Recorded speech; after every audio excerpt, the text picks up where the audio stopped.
Hey everyone, this is Prince Watercress, and welcome back to Let's Play Tougi King Colossus. In the last episode, we made our way halfway up the rankings, and now we're going to have to fight the third-ranked opponent, Sakatsu. We've already talked to everybody prior to this fight, before the end of the last video, so we might as well just go ahead and go for that title fight right away.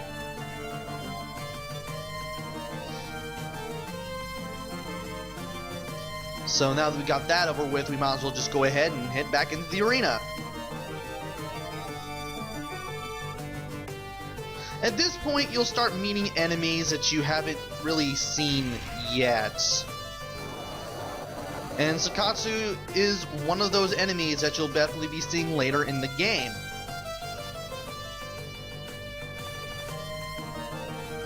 Now to get through this stupid load of text that I have to go through every time I do a fight, and then we can finally get on with this match. And Sakatsu is this guy with a disc for a weapon, and he does move around in like circle-like patterns, and he will throw the disc at you. And he's pretty accurate with it. He can hit you from a distance. But just like all the other enemies, you can just trap him in a corner and just keep hitting him repeatedly with the death skip, and he's down.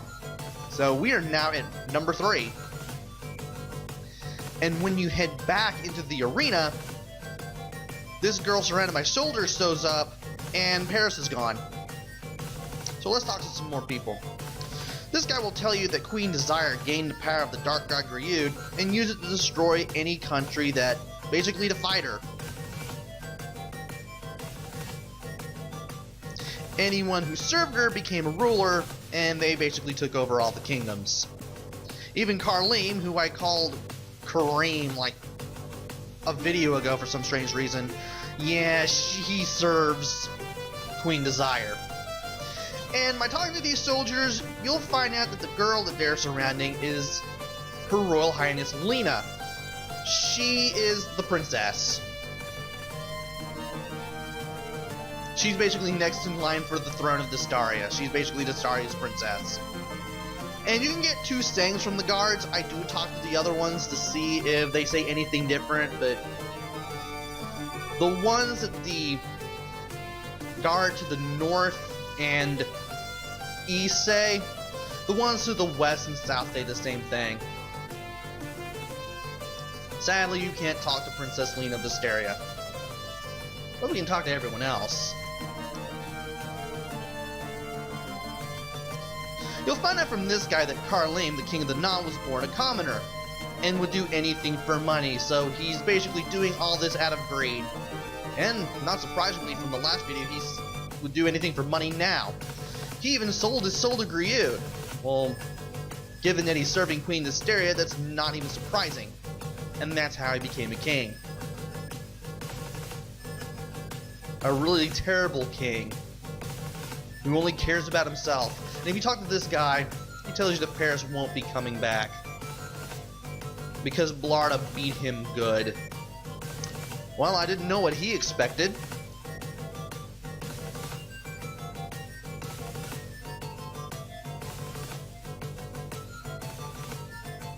And now that we're finished talking to everybody here, before we go ahead and talk to other people, we might as well go ahead and get ourselves healed because, well, we're getting close to the end of the ranking fights. So just walk up to the healer. He'll heal you if you're anywhere below max HP and or MP. And now that we're done with that, let's go ahead and go to the right and talk to everybody again.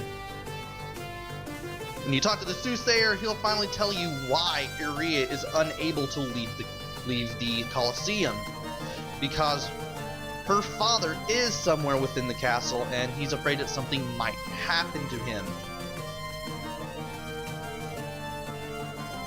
He asks you to save Iria, and I'm pretty sure that he'll probably want us to save King Laird as well.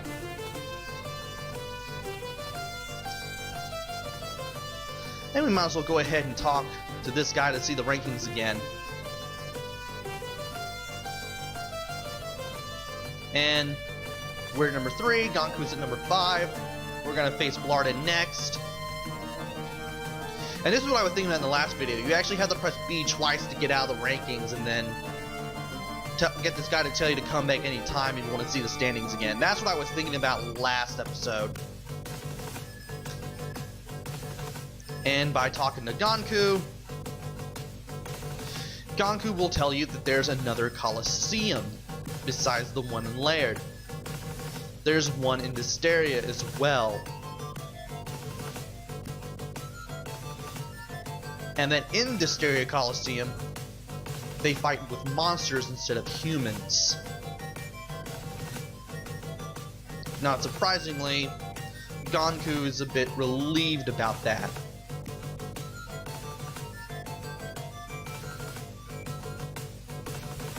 And if you talk to the guy to the right of Ganku, he actually tells you a little story, which is going to be important and will pretty much factor into the story. There was only one hero who fought Queen Desire to the bitter end, and that was Luphelia's king. But he was eventually defeated due to King Khazar's treachery. And now Luphelia and his people no longer exist in this world. The kingdom of Luphelia was destroyed by Queen Desire. She left no stone unturned, sadly. And if you talk to the guy in the lower right, he'll tell you that King Lair, I don't know why I called him King Laird earlier, is being held prisoner in the castle, and that's why Iria can't escape.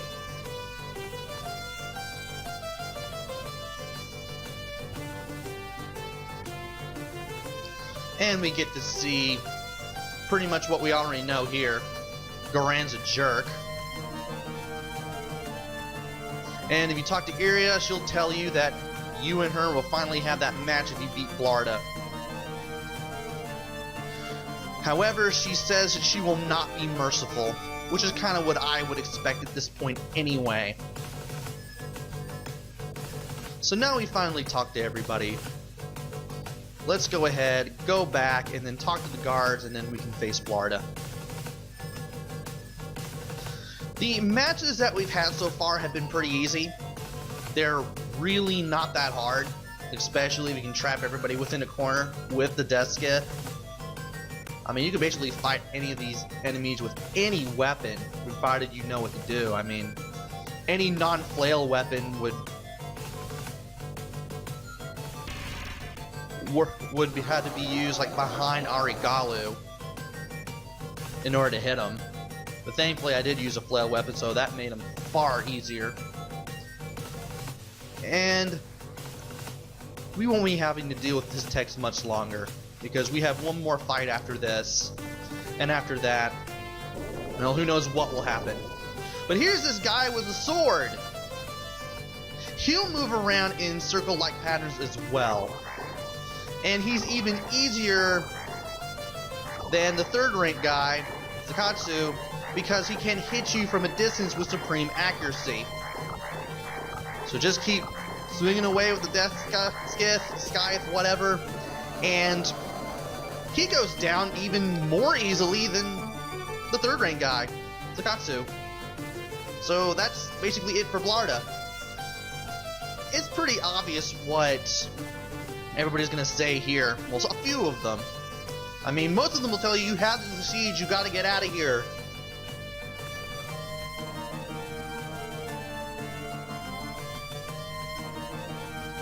This guy in particular tells you to defeat Queen Desire.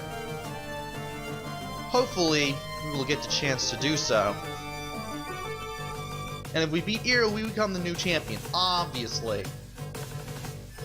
Of course, he tells you to get out of dodge as soon as you become champion as well. This guy will basically say the same thing. At least he's not as aggravated with us as he was at the beginning. He also tells you to do it for Paris. Well, we kind of did it for Paris in the last episode, and I never really liked Paris anyway, so whatever.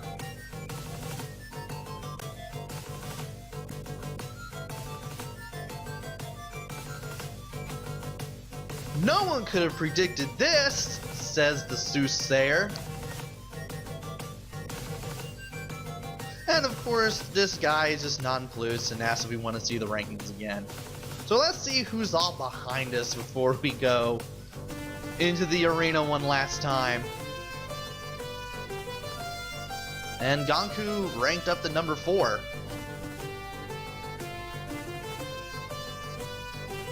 Speaking of Ganku, let's go ahead and talk to him.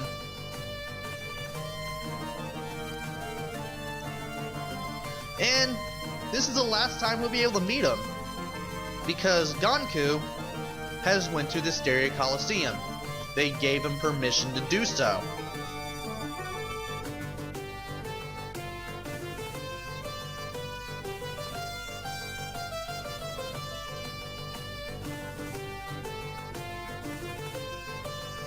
As you can see, he's had enough of beating up other people. And I like this line, "Burn the image of my face into your memory." Really interesting line right there. Really love the translation in here at times. And if you talk to this guy, he'll tell you the name of Luphilius King, the guy who'd opposed Desire until the end. There's just one problem. The game does this little interesting foreshadowing here, where they just keep you on edge, just waiting for you to see this guy's name in the dialogue box. Luphilius King was named Orphis. You'll definitely be hearing that name again. And then you'll see why the game decided to do that kind of foreshadowing. This guy was suffering from a curse, and if he utters Orpheus's name, this happens. He just blows up like one of the monsters. Well, we'll never be seeing him again. Also, it looked like everybody was looking around to see where that exploding noise came from. And this guy tells you may be able to beat Iria. And then it might be better for her if you did. And landed the final blow. Also, Iria isn't here, obviously, because, well, she's the next person you're gonna fight. She's already pretty much more or less prepared for this battle. So, let's go ahead, talk to the soldiers, and we'll finally face the first ranked opponent, Iria. Given that she's pretty much one of the regular human-like enemies, as well as being the first ranked opponent, she's obviously not going to make this easy for you. And thankfully, this is the last time we'll have to go through this wall of text and do an arena fight here.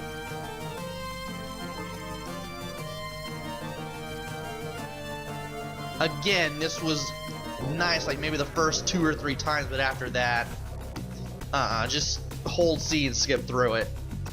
And Iria finally comes out of the doors. She kind of wishes she didn't have to do this, but knows that she has no choice.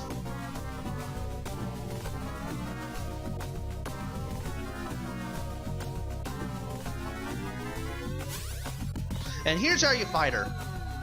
You gotta run around, watch for her shadow. You want to get to it as soon as possible. And when that happens, you want to hit her with whatever weapon you have. I actually recommend the Death Skith for this because it makes it so much easier. All you have to do is just be near the shadow and you just swing the weapon.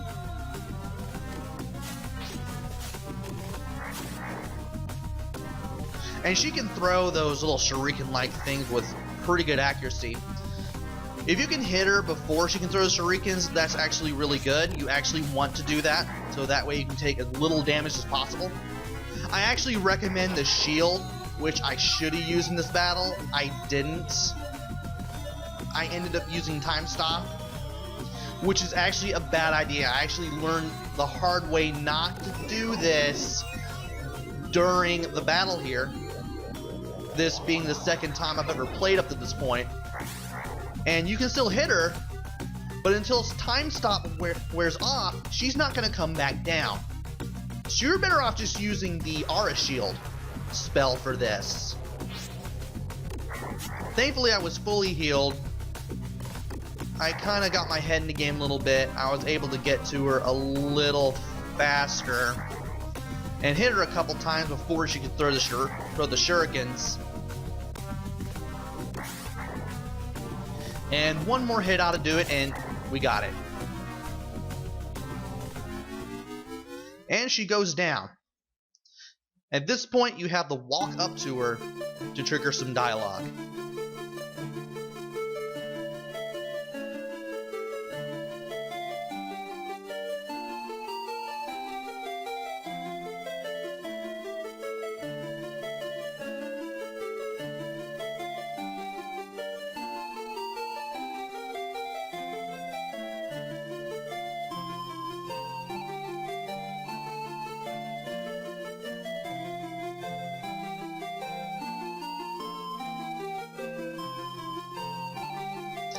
Iria will want you to finish her off, but here's the thing though, the main character, he kinda relents at doing that. He doesn't want to do it.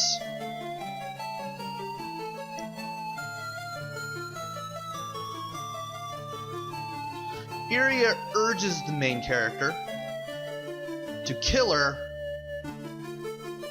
as if we don't do it, they'll have the main character executed.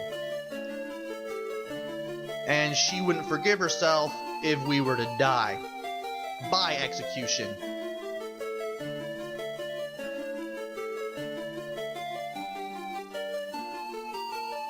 And of course, we don't follow through.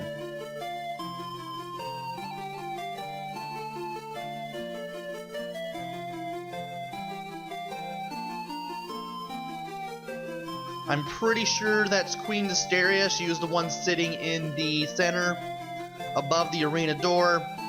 She's ticked off that we're not gonna finish Iria off. Calls it treachery towards Griud. Calls it blasphemy. She sticks the guards on us. And we get sent to the dungeon.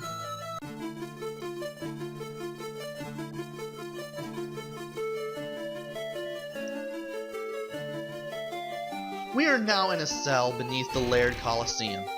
All of a sudden the door opens and Iria pops up. Wanting to know if we're alright.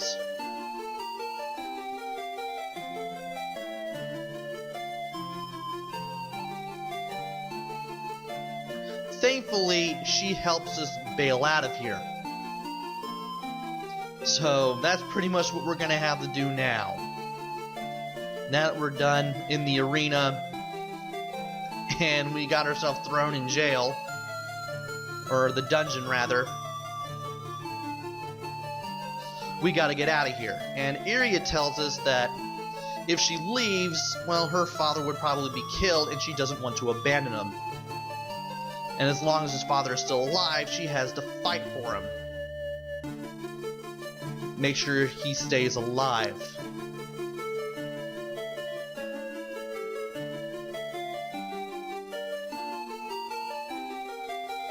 She tells you to save yourself, and then she leaves.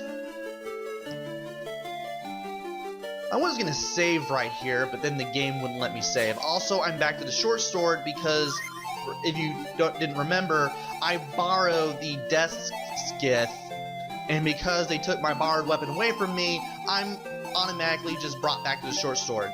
I'm gonna equip the hawk in here for what we're gonna do shortly. And by shortly, I mean the next video.